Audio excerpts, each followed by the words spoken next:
Minnesota Congressman Keith Ellison is just one of two Muslim Americans serving in Congress. Now, since taking office, he has had his fair share of controversy. And last year, while outrage was spreading all across the country over the proposed Ground Zero mosque, Congressman Ellison made an outrageous comparison and even lashed out at Fox News.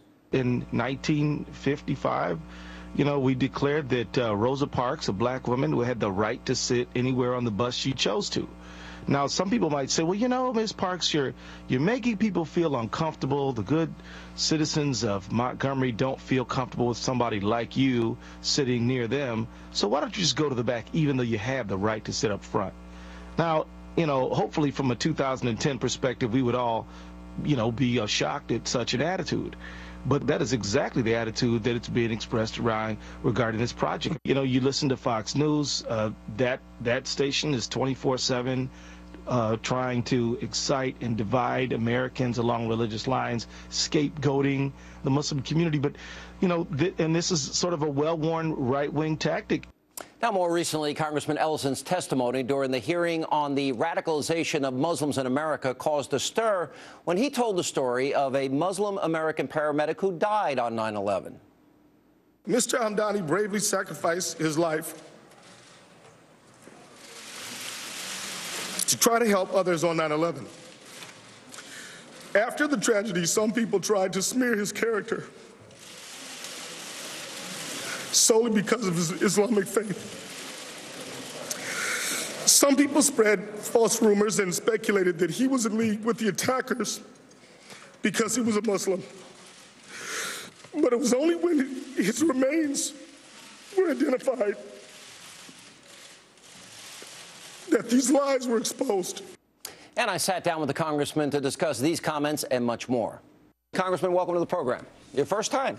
Glad to be here, Sean. All right, I want to go back. There's been a lot of issues, and I've followed a lot of the statements that you've made a lot of controversial statements since you've been congressman. Let me give you one example. You said, for example, you were calling the New York City mosque foes or opponents of Imam Faisal Abdul Rauf bigots and birthers, and you made a comparison to Rosa Parks. Can you give us some detail as to why? Well, I'm not sure what you're referring to, but I will say that some of the opponents of Park 51, in fact, did say some things that I thought were intolerant, and that I'm one who believes in religious tolerance in our country, and I believe that people of all colors, all faiths, and all backgrounds ought to be able to pursue their First Amendment rights and their right to freedom of expression.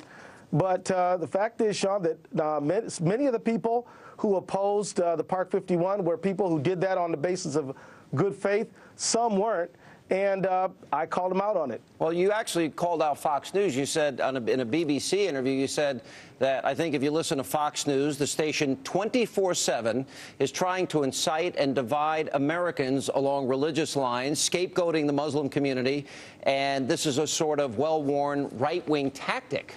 Can you give me a specific example? Well, Sean, I tell you, you do the show. You know what you guys broadcast all the time. I mean, I stand by the statement. I will say this, Sean, that look, I came on your show because you invited me here to talk about the issues, and perhaps this is a moment when we can really delve down into the substance of the issues that we either agree or disagree on. But to dive into a bunch of quotes about you said this about us and explain why you said it. I mean, I have had disagreements with some of your reportage, Sean, and I don't apologize for it. But Congressman, in fairness, though. Hang on, but I am straight up enough to come on your show to talk about the issues, to try to talk them through. Now, if you're telling me that you guys are going to try to be a little bit more even-handed when it comes to dealing with issues of religious tolerance, I welcome that. I'm for that. I think that's actually a good step, and I thought that by inviting me here, that's what you were trying to do. But I didn't really come on the show to get in a big debate with you about every quote I've ever made. Congressman, you said about this network, this is an incredible charge. This is a charge of bigotry. You said Fox News. Sean, I heard what you said. I gave you a time uninterrupted. Sean, I gave you a time uninterrupted. Sean, I'm going to quote you. Sean, you said Fox Sean, News no matter how many 24/7 times you repeat is it, trying to incite and Sean, divide Americans along religious lines, scapegoating Sean, the Muslim community. I want one example. Give me one. One example is that after the hearings that Peter King did, you refer to you talk about, every time you talk about terrorism and radicalization, you always attach the word Muslim to it or Islamic. And that particular connection, I think that's unfair. I mean, I think that terrorism is a problem that all Americans. No, let me finish, because you asked me. Now I'm going to answer you.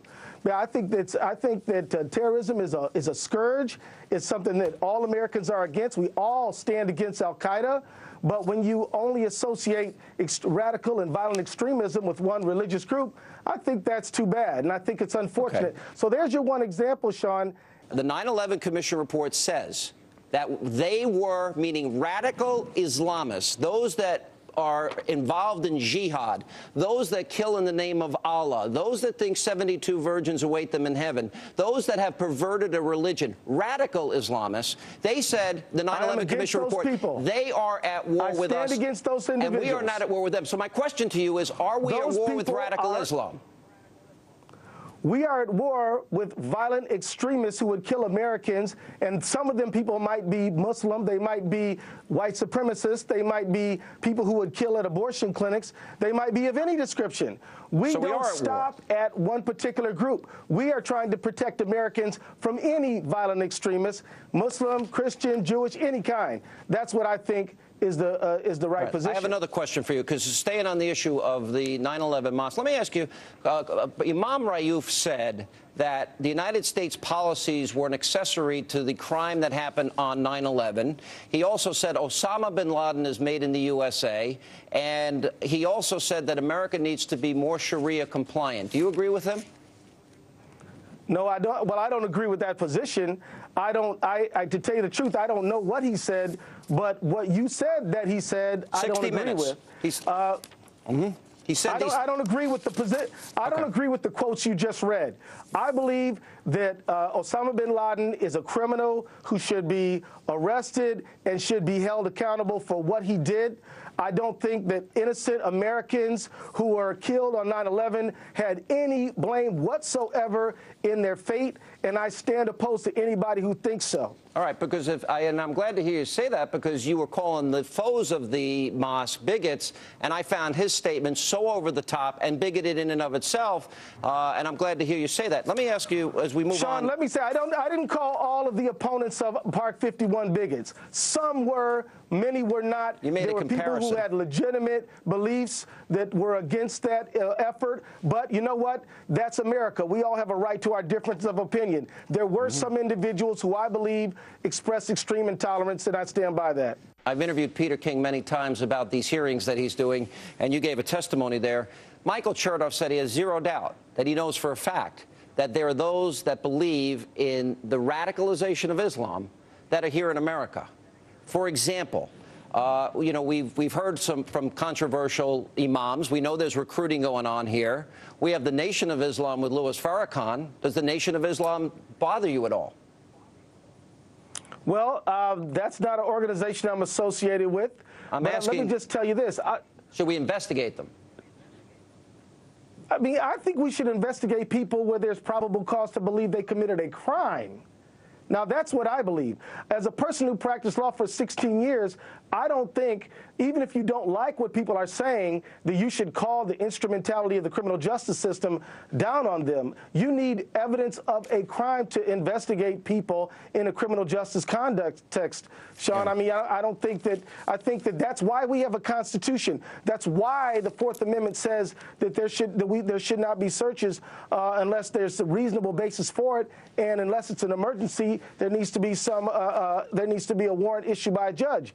I mean, so I'm one of those who believe believes in the Constitution, just saying let's investigate this person or that person just because I don't agree with their philosophy. I think, again, that's not something I go along with. I'm more of a constitutionalist. Yeah, I'm a constitutionalist Sean. too. I don't go in for the. But the problem is, so you and I must agree that we wouldn't just investigate a group because we don't agree with them. The problem is, we got to have more than that. The problem You'd is, agree with that, right? The problem is Wouldn't that if we agree have, with that? if you let me finish, I'm going to give you an answer. Relax. The problem is that if we have radical Islamists that believe in jihad as a means of achieving their goals, and they're in America, and our Homeland Security Secretary says so, and Peter King wants to investigate to check into it. It seems like a reasonable thing in light of 3,000 Americans killed on 9/11. I want to ask about your testimony, though, specifically, because you mentioned we're running out of time. I've let you filibuster enough. Sean, I want to ask you about Hamdani because his remains were you talked about him in the hearing, and you got very emotional.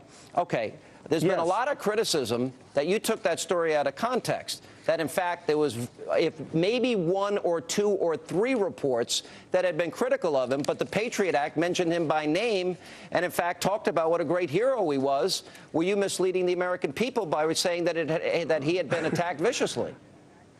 Of course not. The fact is that, you know, I talked with his mother, I talked with his family, I talked with people who knew him and loved him, and I can tell you without a doubt that they were very much aggrieved about some of the rumors that some people, not all, were throwing around about him after they didn't know he was alive or dead.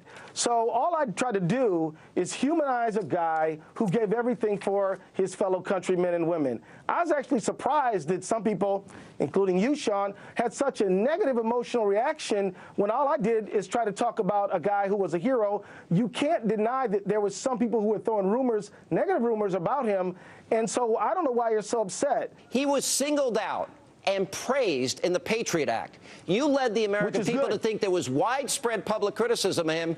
I'd ask you to show us, because I could only find 2 articles that cite what you say. 2. So if you have any more, send them to me, because I don't see them. And our own Patriot Act praised him for his courage. Are you going to let me respond? Yeah, go ahead. Are you going to let me respond? Go. Do I get to respond? Yes, you're responding. What I'm saying is, what I said is that there were rumors that his family was very aggrieved about that were associating him with the attackers. They upset the family. They upset the community that young man happened to be from. And I talked about that, and I also talked about how when his remains were discovered, that he was redeemed, his reputation was restored. Now, I don't know what the big problem is, Sean. I'm highlighting a contribution of a heroic American. I agree, and our country was right to do so. But I would think that you would join me.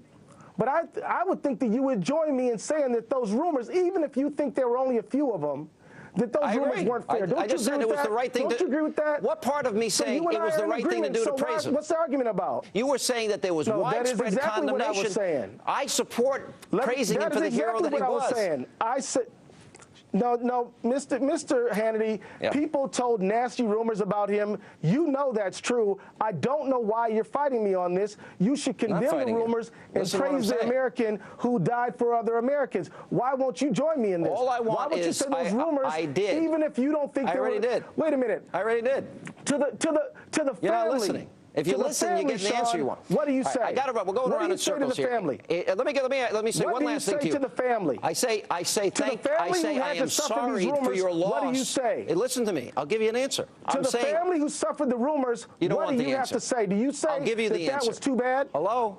I'll give you the answer. I say I am sorry for your loss. I am sorry. Me too. And I am also, your son was a hero, and I am glad this country it recognized him for his courage, which they did in the Patriot Act, by name, which does not happen very often. It was beyond well-deserved, just like the firefighters and the policemen and the paramedics. And the only thing I want this country not to do, Congressman, and this is where maybe for a future discussion, we have no disagreement on this issue. Our 9/11 Commission report said radical Islamists were at war with us. We must identify them. You seem unwilling to identify radical Islam as being at war with America. I don't. I am willing to say that radical Islamists attacked America, but I'm also willing to say, at war with America. Listen, at war. Well, look, Okay, fine. They're at war with America. Thank you. Al-Qaeda is at war with America. No, wait a minute. Al-Qaeda is at war with America, but Al-Qaeda is not the only enemy of America. They're not the only violent extremists. I didn't say that. And I would ask you to stop trying to make it like only Muslims are the problem. I didn't say that. Our country has to I said protect radical from many Islamists sources. are at war with America. No, you keep on, radical Islamists. I'm quoting the 9/11 Commission report. They were at war with us. We now had to engage them because if you go back to the embassy bombings, Kenya, Tanzania, the USS Cole, if you go back to all the other examples, and the first Trade Center attack, we ignored their attacks on us. In the name of God, they perverted a religion. Is at war with America. I stand opposed to Al-Qaeda. I stand absolutely opposed to their efforts to radicalize Americans. I stand absolutely opposed to them, and I think we should stand together on that. All right, Congressman, thank you. I hope you'll come back and see us again.